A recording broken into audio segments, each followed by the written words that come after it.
que nos ouve na Frase de Propósito. Eu sou a Kelly. Eu sou a Lesca, oi ouvinte. E hoje, Lesca, a gente vai falar de um tema muito legal, com uma convidada muito especial. Sim, um tema importante, necessário. Sim, sobre pessoas importantes, né, na história de todo mundo, né? Na sociedade, na população, na vida de todo mundo. A gente tem alguém sempre especial que já tá com alguns aninhos a mais de vida, já caminhou um pouco aí, né, nessa vida. Vamos falar sobre idosos. Vamos falar sobre idosos, sobre pessoas idosas, sobre cuidados com idosos e também cuidadores de idosos. Quem são as pessoas que cuidam de idosos e quem é que cuida de quem cuida? Que chegamos então na nossa convidada. Sim. Trouxemos uma especialista para falar do tema, já que é um assunto um pouco explorado. Acho que as pessoas deveriam falar mais sobre isso, né? Deveriam se preocupar mais com a pessoa idosa, mas a verdade mesmo é que o jovem não faz muito isso, né? Então, por isso trouxemos uma especialista no assunto, que é Cris Alves. Maravilhosa, obrigada, Cris, por ter vindo. Cris, a gente está muito feliz de você ter vindo aqui, ter topado esse convite e vir conversar um pouquinho com a gente sobre a sua experiência. Eu amei. Amei o convite, eu que agradeço a oportunidade, estou muito feliz de estar aqui com vocês hoje e com os ouvintes. Sim. A Cris, gente, ela é diretora superintendente da CIRMESP, que é a Associação de Cuidadores de Idosos da Região Metropolitana de São Paulo. Olha só que incrível. A Cris ela é formada em administração de empresas, tem muita experiência em RH e atualmente ela trabalha em gestão de projetos sociais com essas pessoas, com essa população idosa. Então, por isso que a trouxemos aqui. É, por isso que a gente falou que a Cris cuida de quem cuida, né? Porque é isso, né, Cris? Sim. Os cuidadores, as cuidadoras, muitas vezes não têm o destaque que a pessoa idosa tem. A pessoa idosa ela já não é tão valorizada, tão respeitada. E os cuidadores e as cuidadoras, muito menos. Então, a CIRMESP, esse trabalho que a gente tem feito é justamente cuidar de quem cuida. Que bonito. Eu dei uma bugada antes de conversar com você, e aí vi que pesquisei envelhecimento da população brasileira, né? E saiu uma pesquisa pelo IBGE em 2019, que o número de idosos no Brasil chegou a 32 milhões em 2019. E até 2060, o Brasil vai ter muito mais idosos do que jovens. Eu achei isso muito interessante, porque, sim, precisamos começar a falar mais desse tema, se preocupar com ele, se preocupar tanto com o bem-estar da pessoa idosa, como quem cuida dessas pessoas, né? Se quem cuida não estiver bem... Exatamente, porque muitas vezes os cuidadores acham que podem cuidar não estando bem. Então, a gente até faz um trabalho em relação ao autocuidado, porque como eu vou cuidar de alguém se eu não estou bem? Porque isso vai impactar no cuidado, né? E este número ele é bem representativo no Brasil, e dessa população que você falou de pessoas idosas, 17% precisam de cuidadores. Então, precisam de cuidadores capacitados, treinados, porque não basta, eu vou cuidar com amor, eu vou cuidar por improviso. Isso não funciona, precisa de técnicas, precisa de o conhecimento sobre como cuidar, mas também como se relacionar, né? Que a gente fala bastante sobre relacionamento. Então, relacionamento com a pessoa idosa, relacionamento com a família, relacionamento com a equipe multidisciplinar. Então, a parte técnica ela é importante, mas a parte comportamental também. Então, a gente sempre lembra as cuidadoras, os cuidadores sobre isso. Porque vai impactar, né? Dependendo da necessidade de cuidados, se tiver Alzheimer, às vezes a pessoa idosa ela fica agressiva, não é nada pessoal, é da doença. Então, saber lidar com a pessoa nessas condições faz a diferença, porque não só a agressividade, mas às vezes fica repetitivo. Então, tem que ter todo aquele cuidado, toda aquela paciência, acolher mesmo para que o cuidado seja efetivo e da melhor forma, né, para a pessoa. Tem que gostar também. Tem que gostar. Porque se você não gosta, você não vai fazer aquilo com tanto carinho, talvez, né? Sim. Ô, Cris, mas a partir da sua experiência, como que você vê que é a vida do idoso hoje no Brasil? Não sei se a gente pode generalizar, porque também tem questões, classes, né? Tem um monte de coisas a se levar em consideração, mas no geral, como que se observa? Eu participo de um grupo que o nome é Envelhecimento Ativo. Então, no ano passado, teve vamos dizer assim, não foi um protesto, mas foi uma mobilização de toda a sociedade civil em relação ao tema velhice não é doença. Porque a Organização Mundial de Saúde ia considerar na CID-11 como velhice doença. Então, toda essa mobilização fez com que tirasse isso, né?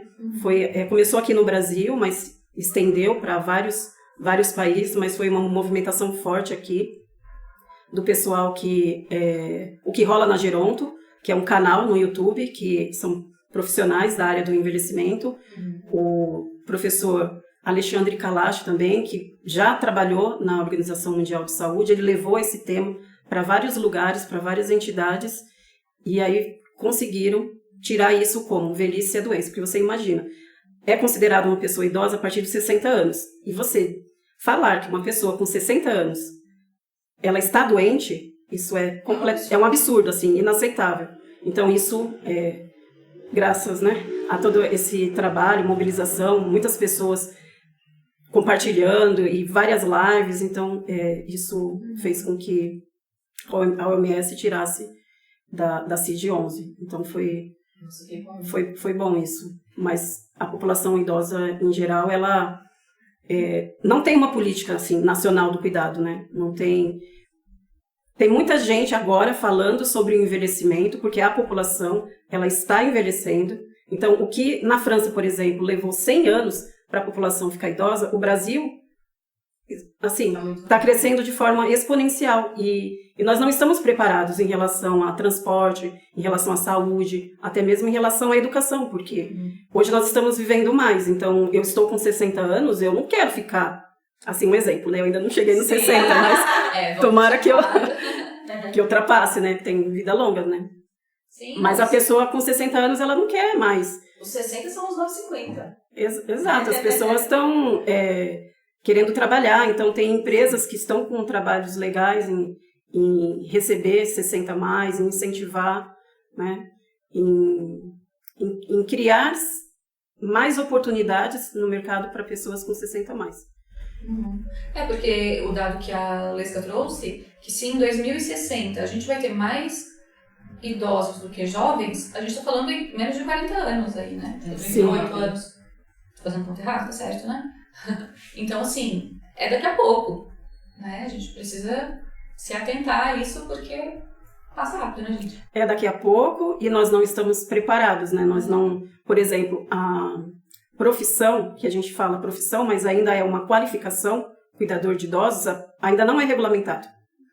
Né? Então, em 2019, chegou até o Senado, mas o presidente atual vetou, e aí agora tem um novo projeto de lei, inclusive a CIRMESP e outras associações, nós trabalhamos para o novo projeto de lei, está lá no Senado, ainda falta levar para as comissões, porque a ideia é que seja uma profissão e não uma ocupação, né?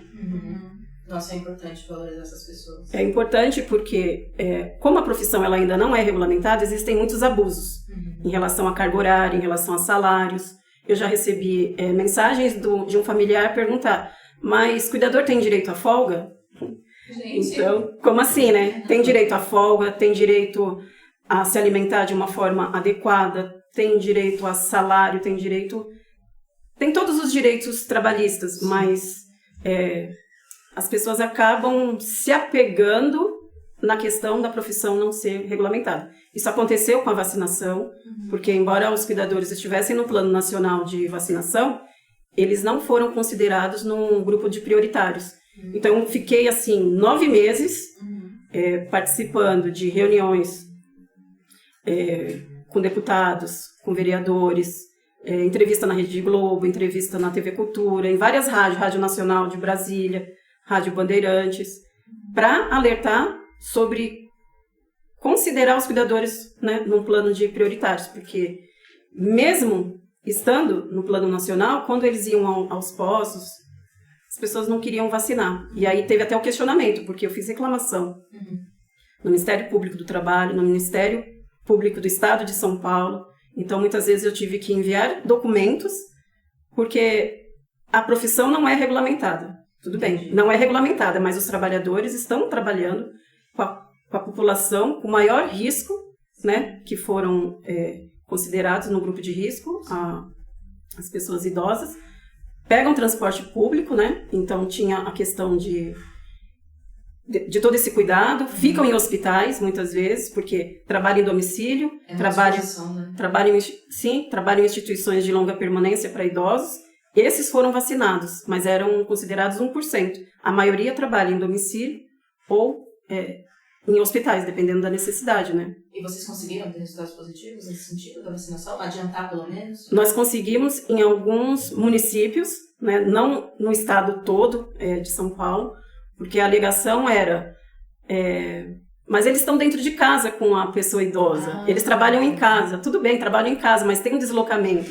Então, isso colocava em risco não só as cuidadoras, os cuidadores, como a própria pessoa, né, idosa. Então, eu gastei, assim, bastante energia e sempre entrando, inclusive, nas lives da Secretaria Municipal de São Paulo, do governador e os cuidadores, sempre quando tinha eu colocava, sabe? Sim. Então tem, assim, muitos materiais em relação a esse trabalho que foi feito, porque foi uma discriminação, foi, assim, não estou vendo vocês não, todo mundo tem que ser vacinado, né? Era esse o discurso, todos são importantes, mas se foi considerado no grupo de prioritários, porque o município, o estado não estava considerando, né? Sim, que importante a existência da Cimesp nesse momento, né? Para ajudar essas pessoas. Sim. Cris, eu queria saber como que você chegou na Cimesp. Se você tinha o desejo já de trabalhar em prol da pessoa idosa, e aí por isso você foi para lá, como que foi isso? Antes, eu coordenei um grupo da Pastoral da Pessoa Idosa, do Jardim Vila Formosa. Então eu fazia muitos trabalhos voluntários, o que se falava antes asilo, agora a gente fala instituição de longa permanência para idosos. Então eu fazia trabalho voluntário, visitas, muitas vezes levava materiais que eles estavam precisando, assim, um grupo da pastoral, né? Música, conversas. Então, eu sempre... o foco era a pessoa idosa. Cuidadores, a minha irmã, Alexandrina, o nome dela, ela é cuidadora lá no município de Taubaté. Então, em uma ocasião, ela contando uma história, ela caiu no quintal, assim, ela cuidava de dois idosos, era um casal. E aí... ela estava acamada, eu fiquei inclusive uma semana cuidando dela, e a família não queria pagar os direitos, né? Ela caiu e ela ficou sem receber os direitos. E aí eu pedi, né, com a experiência em relação a recursos humanos, eu pedi para falar com a pessoa que tinha contratado ela, que inclusive chamava Cristina.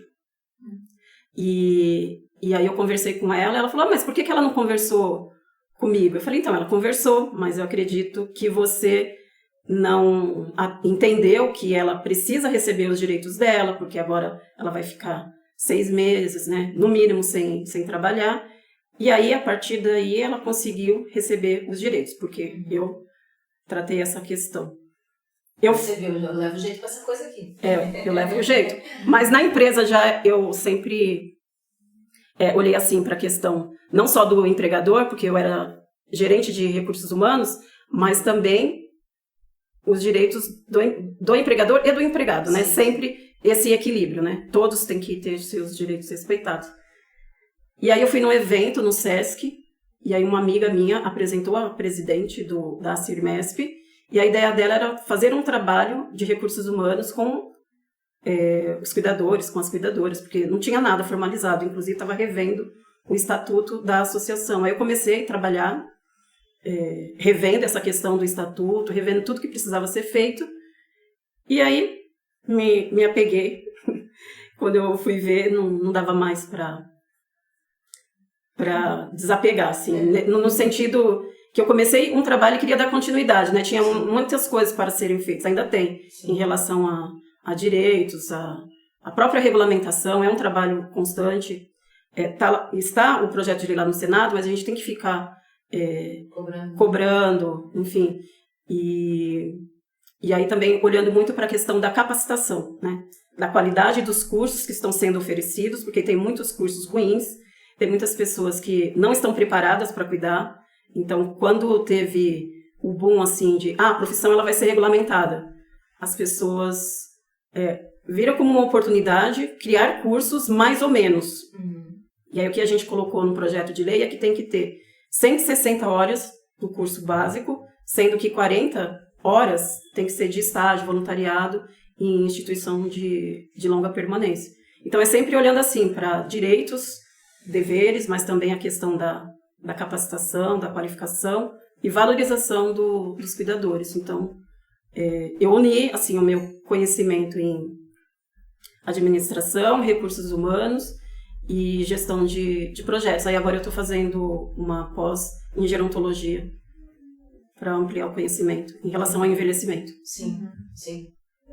Focar, né, na pessoa mesmo. Sim. Muito legal. Ô Cris, mas conta um pouquinho pra gente, assim, o que é um cuidador de idosos, o que faz e qual a importância dele na vida de quem ele cuida, né? E da família também, porque é isso também, né? Ajuda toda a família, todas as pessoas envolvidas ali, né? A família, ela é responsável pela pessoa idosa.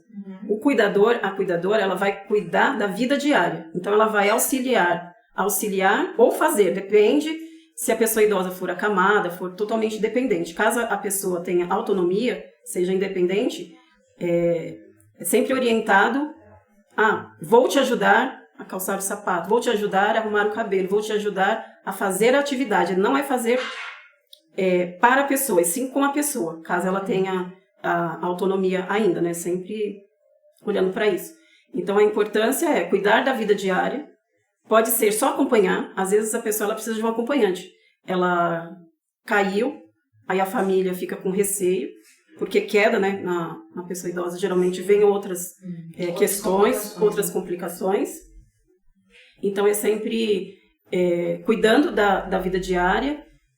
Às vezes, o cuidador, a cuidadora trabalha em hospitais, porque uma pessoa idosa ela precisa ter acompanhante.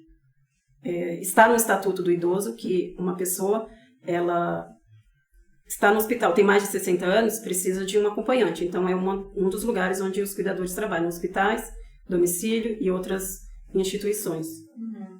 É importante porque a família, muitas vezes, ela precisa trabalhar. E se ela tem condições de pagar um cuidador, uma cuidadora, isso é bom, porque uma pessoa preparada para cuidar, ela vai ajudar, inclusive, no desenvolvimento, na qualidade de vida da pessoa idosa. E a família vai ficar mais tranquila, cuidando em casa. Mas é claro que tem famílias que optam por colocar em uma instituição, dependendo da necessidade, porque tem mais recursos, né? Se precisar do médico, do enfermeiro, e de toda uma equipe multidisciplinar, dependendo da necessidade da pessoa idosa, a família pode optar por uma instituição de longa permanência. Ou até mesmo o idoso, a pessoa idosa estando lúcido, independente, ele pode escolher ficar em uma instituição. Tem várias instituições, assim, classe A, B, C, tem lugares bem bacanas, assim, que as pessoas optam por ficar, ao invés de ficar em casa sozinho. Mudou bastante, né? Porque, assim, eu acho que tinha todo um estigma de que, a palavra que não se usa mais, né? Mas asilo, como se fosse um depósito, você deposita lá as pessoas idosas da sua família e, sabe, tinha um lugar, assim, de visto como um abandono, né? Sim. E hoje em dia, isso vem mudando, né, Cris? Agora a profissionalização também, tipo, dos profissionais, acho que vem se olhando de um lugar mais profissional e mais cuidadoso, né? Sem querer desmerecer o trabalho de quem veio antes, mas assim, hoje acho que tá mais confiável mesmo, né? Tem um olhar, assim, mais atento à pessoa idosa, ainda não é da forma que tem que ser. Existem muitas instituições que não são boas, existem, por exemplo, tem cuidadores, na maioria das instituições, que é um cuidador para 10 pessoas. Então, a atenção não é a mesma. Sim. Fica rapidinho, né? Então, não tem aquela atenção quando você está cuidando de uma pessoa só. Então, tem até cuidadores que preferem trabalhar em domicílio, assim, cuidando de uma única pessoa, porque ela vai cuidar com qualidade, ela vai poder fazer um bom trabalho, do que em uma instituição que vai ser, assim, tudo muito, muito rápido. Mas existem instituições boas, já perceberam essa necessidade de ter instituições até para as pessoas, eu estou bem, mas eu quero ficar nessa instituição. Ou o meu pai, a minha mãe, meu avô, não pode ficar sozinha, vou colocar nessa instituição, porque vai ter todo o cuidado, tudo que ele precisar vai ter nessa instituição. Às vezes, na casa, só com a cuidadora, com o cuidador, na casa não tem todos os recursos que a pessoa precisa no momento, né? Então, tem isso. Mas a família decide, né? Cuidar em casa ou cuidar em alguma instituição. Cris, o que você acha que o nosso país pode mudar em ações macro para o benefício da pessoa idosa, para que a pessoa tenha um período mais tranquilo de vida nesse momento, quando ela já está idosa, que ela precisa de mais cuidados, que ela apresenta mais, se apresenta um pouco mais vulnerável? O que você acredita de ações macros que poderiam trazer melhorias para a vida dessas pessoas? Primeiro, uma política nacional de cuidados, né? Pensar em políticas para as pessoas idosas. Pensando no macro, essa questão do transporte, essa questão da saúde, a questão da educação. Já tem universidade para a terceira idade, né? Da USP. Então, sempre incentivar a pessoa idosa a continuar ativa. Então, pensando no envelhecimento ativo. Até falo isso para as cuidadoras. O que vocês estão fazendo hoje que vai impactar daqui a 20, 30, 40 anos? Porque geralmente a gente não pensa no envelhecimento, né? A gente fala da pessoa idosa uma coisa assim muito distante. Então, uma das coisas também que nós estamos trabalhando com um projeto, com um grupo de estudos, que é o envelhecimento na educação. Então, é educar para o envelhecimento, que tem a ver com o Estatuto do Idoso, o artigo 22, que fala que desde a escola, desde criança, né, colocar o tema envelhecimento nas escolas, porque assim, as pessoas, né, as crianças vão ter mais consciência sobre esse tema, inclusive em relação a preconceito, a discriminação, e a entender, eu vou envelhecer, então como eu quero envelhecer? Sim. Então, é uma educação mesmo, né? As pessoas terem consciência em relação ao momento atual, é pensar mesmo nas políticas públicas, né? Em tudo que envolve a pessoa idosa, inclusive a questão da digitalização. Muitas pessoas, muitas coisas hoje são digitalizadas, né? São aplicativos, então incentivar também esse letramento digital. Sim, porque temos. Ela antecipando várias. Sobre a pandemia, ela antecipou, a Cris já está muito alinhada. Você está alinhada? Está alinhada, porque a gente pensou em... que legal. Não, mas isso está fresquinho também, porque ontem nós tivemos uma reunião sobre o próximo congresso do envelhecimento ativo, que vai ser em setembro, junto com a Expo Longevidade. Então, um dos temas é sobre isso, sobre o letramento digital, porque não adianta falar que hoje todo mundo tem um celular. Não, a pessoa idosa, muitas não conseguem utilizar a tecnologia. E muitas vezes pessoas que já têm nível superior, mas não estão acostumadas, né, a utilizar. Não tem a mesma facilidade que a criança ou o adolescente tem, né? Eu mesmo, para algumas coisas, eu não sou muito boa, não. Mas você não entra no grupo que você senta lá. Não, ainda não. Mas quero entrar. Sim, eu também quero. Eu também, gente. Vezes 2, se possível. Você acha importante, já que você adiantou a nossa questão, você acha importante essa integração da pessoa se sentar mais com o universo digital? Sim. O pessoal na reunião estava até falando sobre, acho que é o site da Receita Federal. Então, o pai dela, acho que da pessoa que comentou, é advogado, mas ele não sabe mexer. Às vezes, a forma como o site apresenta, o tamanho das letras não facilita, né, com que a pessoa ela tenha facilidade, né, em utilizar a ferramenta, o site. Mas é importante, porque principalmente nessa questão da pandemia, muitos avós não puderam receber visitas, então muita coisa era assim por vídeo. Existe uma necessidade, inclusive é um dos cursos que nós estamos com um projeto, que é capacitar as cuidadoras também, os cuidadores, em relação ao letramento digital, porque ao mesmo tempo que tem pessoas idosas que não têm conhecimento, tem os que têm e sabem mexer e querem pessoas que possam ajudar em qualquer dificuldade. Então, se os cuidadores, as cuidadoras estiverem, né, capacitados para isso, porque muitos tiveram que aprender devido à pandemia, porque muitos cursos ficaram online, Sim. Se estava estudando, as escolas tiveram que se adaptar, mas tem muitos cuidadores, tem muitas cuidadoras que também têm muita dificuldade. Então, esse é um dos cursos que a gente tem em um dos projetos em andamento. Sim. Olhar para isso. Sim. Mas é importante para a inclusão dos idosos, mas de todos, né? Com certeza. Ô Cris, você falou de ações no macro, né? Que precisam ser feitas, mas assim, o que a gente pode fazer no micro também, sabe? No dia a dia, para ajudar, né? Para melhorar a vida dos idosos, assim, tipo... Tem muito também, a gente estava conversando um pouco antes, sobre a questão de não subestimar também os idosos, né? Porque eles são capazes de muitas coisas, eles continuam tendo suas opiniões, enfim, né?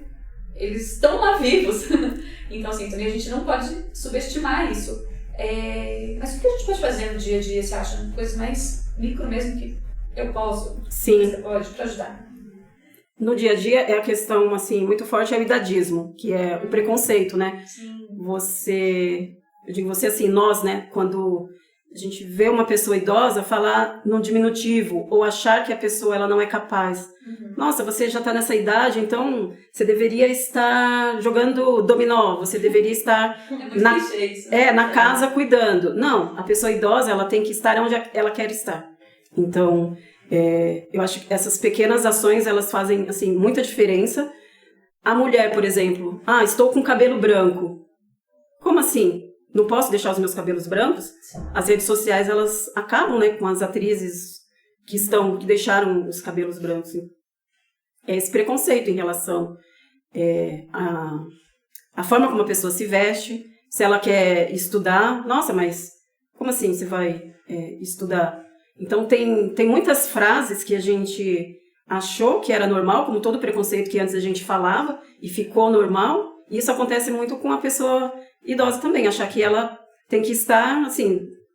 Não, você tem que estar em casa, tomando um chá na cadeira de balanço, e a pessoa ela quer trabalhar, porque ela ainda é ativa, ela quer entregar, ela tem capacidade, ela tem competência, e muitas vezes, como você disse, é subestimada pela idade, mas não. E tem o conhecimento que eu posso ser jovem, ser formada na melhor faculdade, falar não sei quantas línguas, mas a experiência, ela faz a diferença, né? Então, unir a experiência com, às vezes, esse conhecimento da tecnologia que o jovem traz, unindo esses dois, acho que tem espaço, sabe? E funciona bem nas empresas que estão olhando para a diversidade.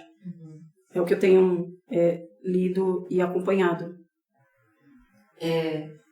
Foi legal que você trouxe essa coisa do idadismo, que a gente também ia falar, né? Esse preconceito com relação à idade, que assim como qualquer outro preconceito também é muito tenebroso, deve ser evitado. E aí você trouxe esses exemplos aí do dia a dia, né? De coisas que a gente banalizou no nosso vocabulário. Tem outras palavras também que a gente pode evitar, além desse a gente pode banir, né? Evitar não, banir, né? Infantilizar. Olha que bonitinho.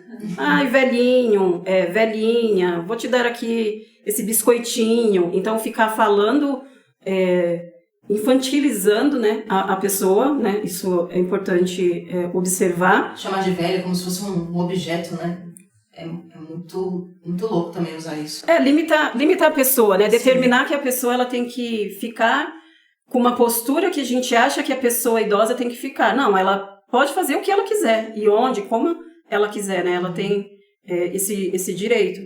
Então, assim, agora não vem assim, muitas palavras, mas foi criado um glossário sobre isso, porque está em alta esse tema. Sim. E qualquer discriminação, violência quanto à pessoa idosa no sentido físico, emocional, financeiro, então é crime, né?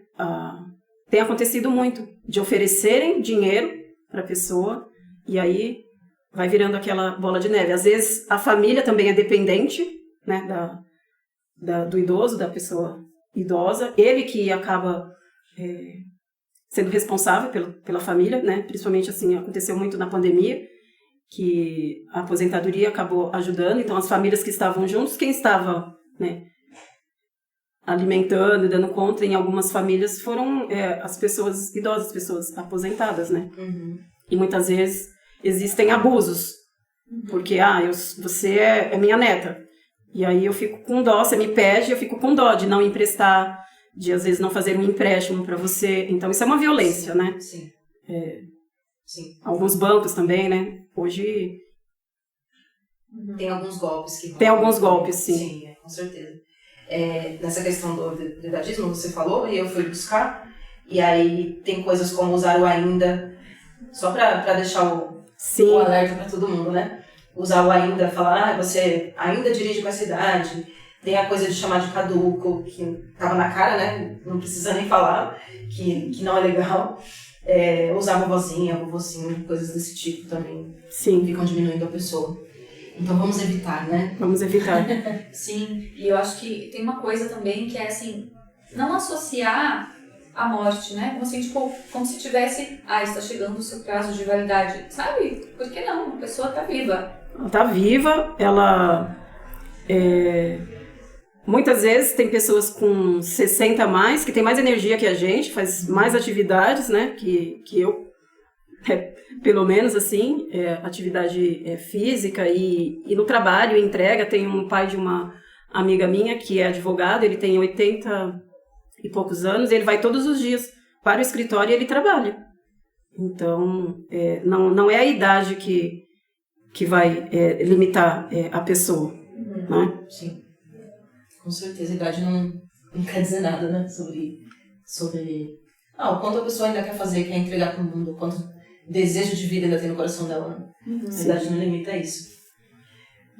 Ô Cris, ao longo da sua trajetória, né, com esse trabalho, teve alguma história assim que tenha marcado você, que tenha emocionado alguma cuidadora, algum cuidador, ou algum idoso que você conheceu nesse trajeto, sabe? Que a história assim foi marcante para você? Ah, sim.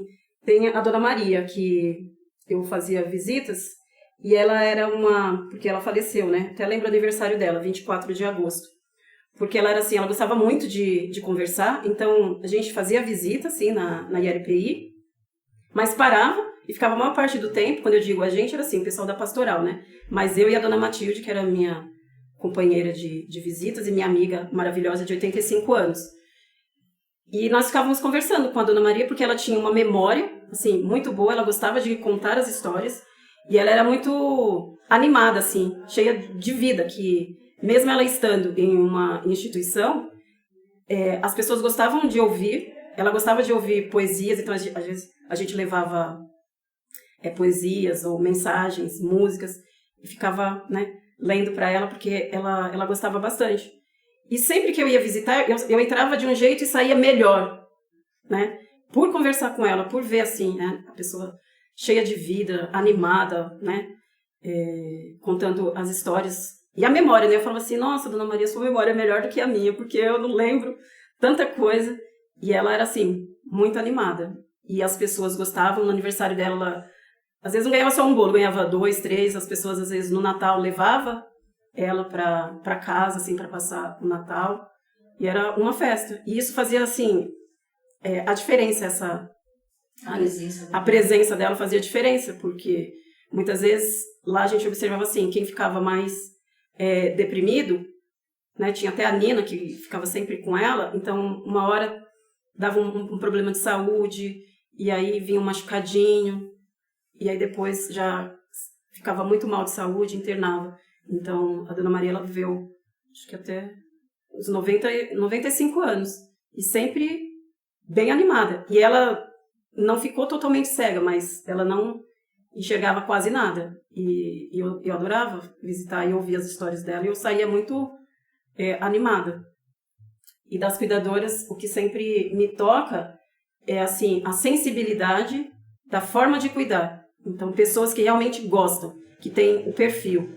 Então, a forma como fala, a forma como cuida. A minha irmã, eu sempre falo que ela é um exemplo, assim.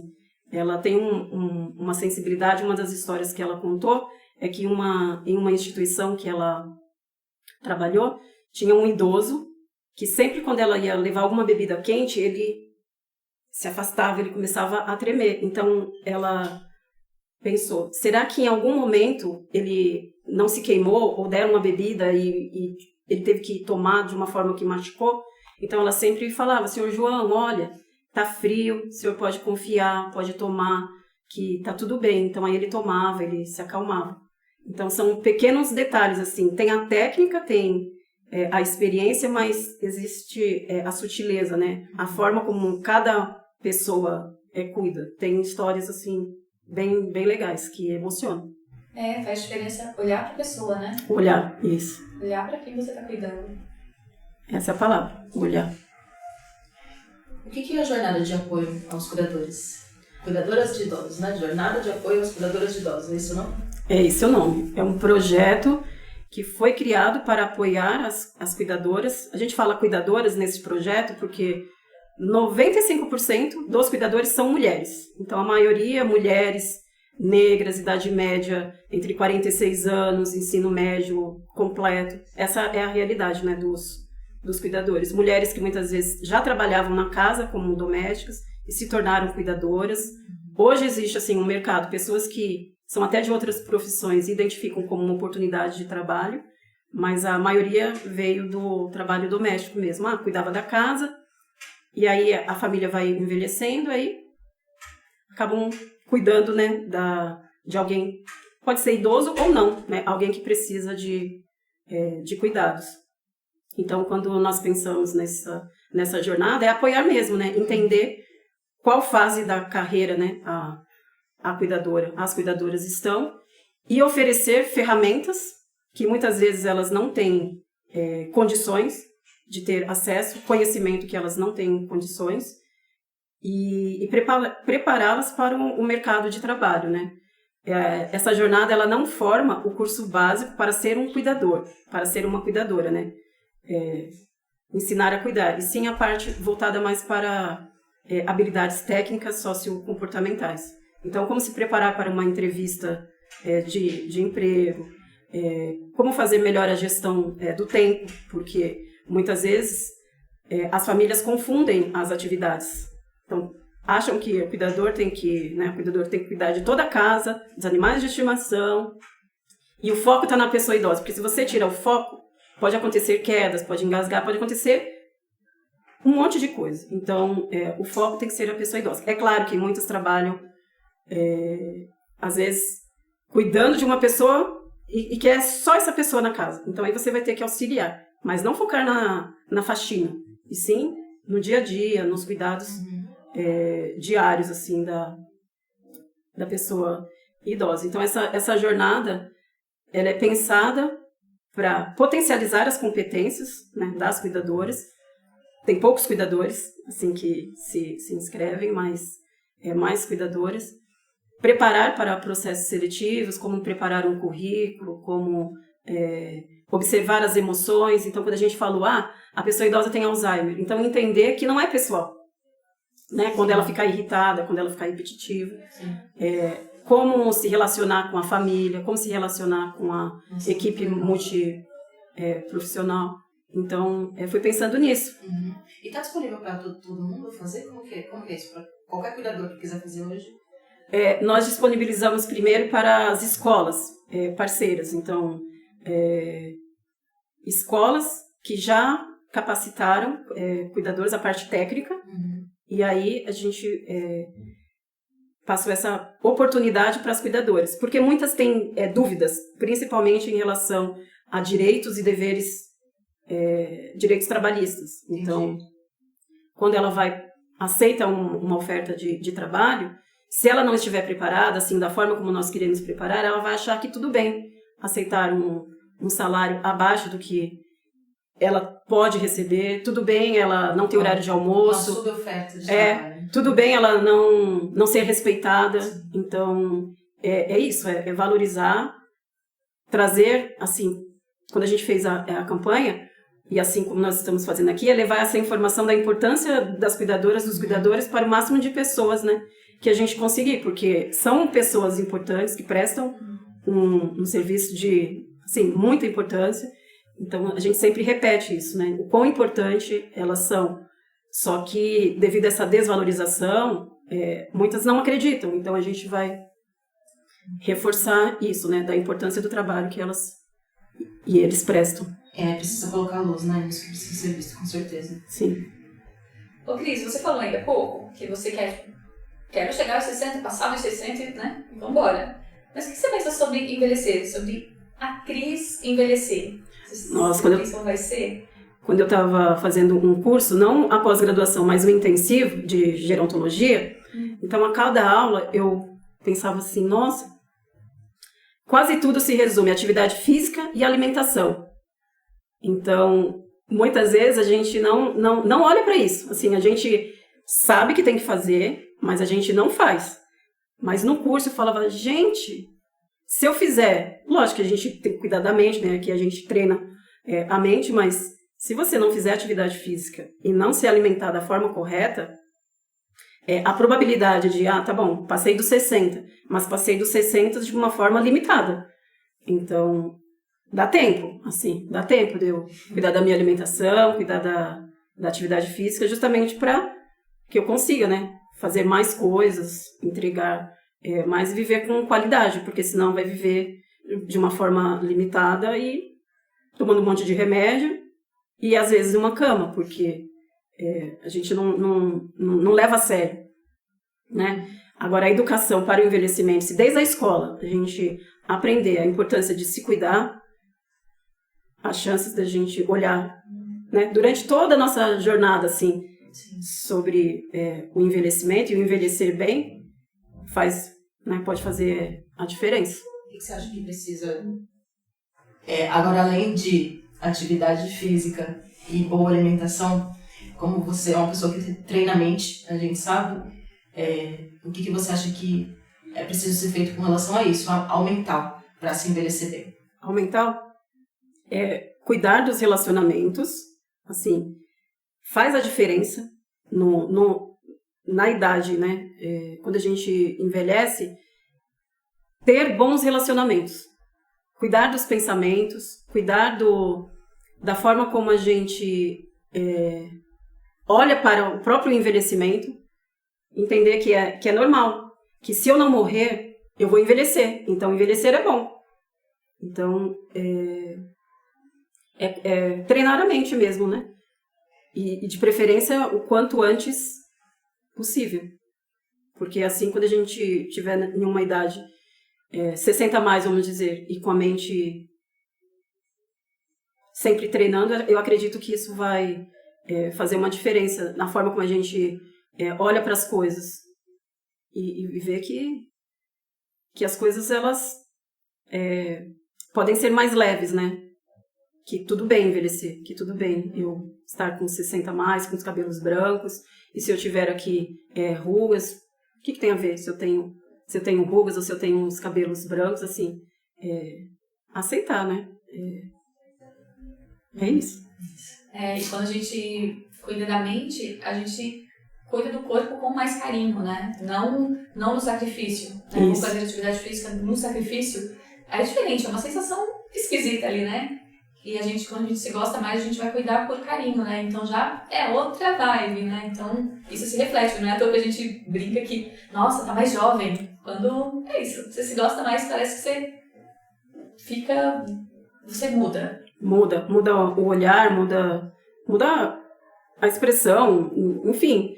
Antes eu ficava, nossa, será que é isso mesmo? Mas agora eu observo as pessoas que estão treinando a mente no primeiro dia, no segundo e depois de alguns meses. Nossa, muda mesmo, faz uma diferença. Rejuvenesce. Faz bem pra pele. A gente não falou no começo na apresentação, mas a Cris é uma terapeuta da comunicação em formação, né? Ela está nesse processo. Por isso que quando a gente fala aqui, olhar pra mente, treinar a mente, é por isso que a Cris está nessa jornada, mesmo que nós, né, Alessia? Sim. Tem esse cuidado também que é importante. Acho que isso também ajuda no seu olhar para essas pessoas, né? Nesse cuidado com os cuidadores e com os idosos. Sim. Eu observei ano passado que, da mesma forma que as cuidadoras, os cuidadores precisam de cuidados porque estão cuidando, eu também precisava de cuidado. Então, foi legal, olhar para isso, pedir ajuda e Muito bom. e se relacionar para ficar bem, para cuidar do outro, porque se eu não estiver bem, eu não consigo, né? Entregar uma coisa que nem eu tenho. Então, eu olhei bastante para isso, né? Deixa eu fazer uma pergunta inusitada. Pra você, idoso é sinônimo de quê? De vida, né?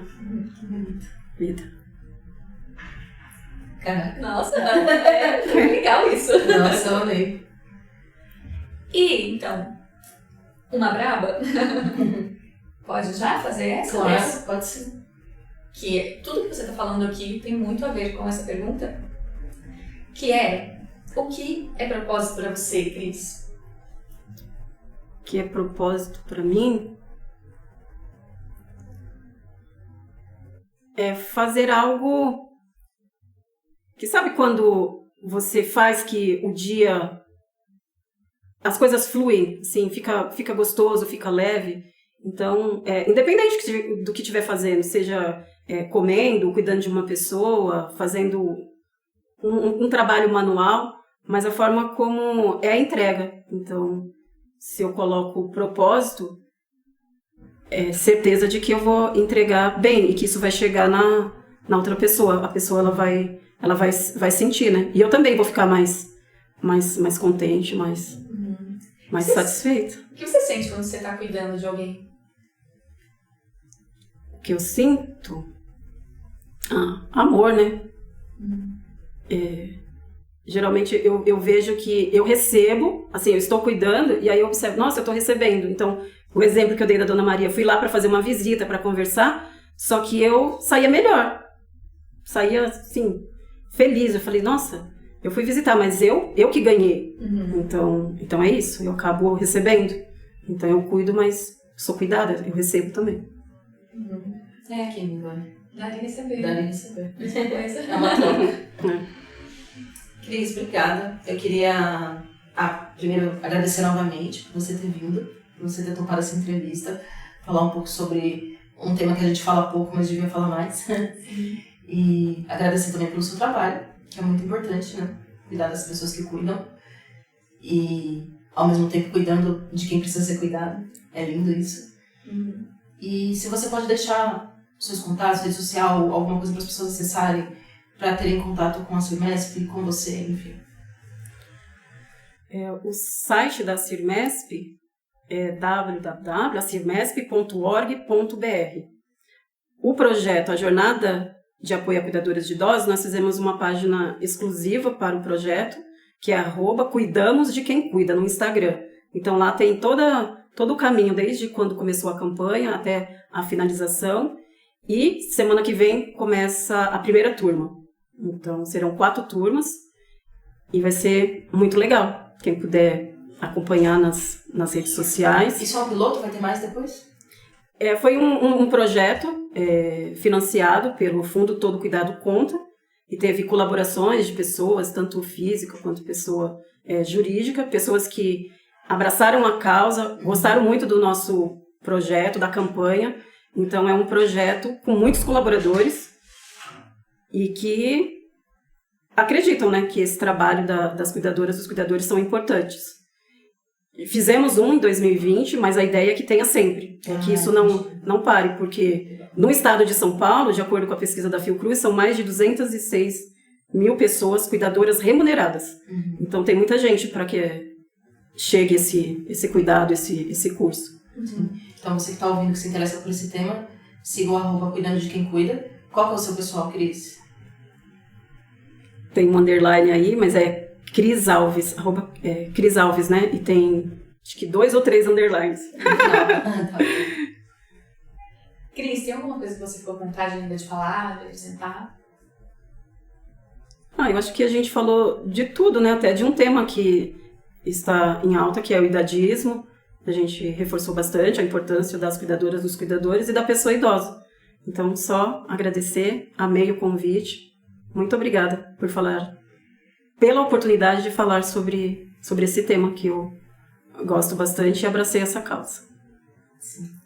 Obrigada, Cris. E quem quiser mandar um recado pra Cris uma pergunta, além das redes dela, também pode mandar lá no Voz do Ser, a gente vai postar uma foto com a Cris, então deixe seu beijo lá pra Cris. E quem quiser sugerir algum tema aqui também de entrevista para as próximas, né? Para as próximas prosas, por favor, sugiram temas. Pode escrever pra gente no tudo de propósito podcast@gmail.com ou @Voz do Ser lá no Instagram. E a gente vai estar esperando. É isso. Obrigada a você que ouviu. Obrigada, até a próxima. Um beijo, até a próxima entrevista. Beijo. Tchau, tchau.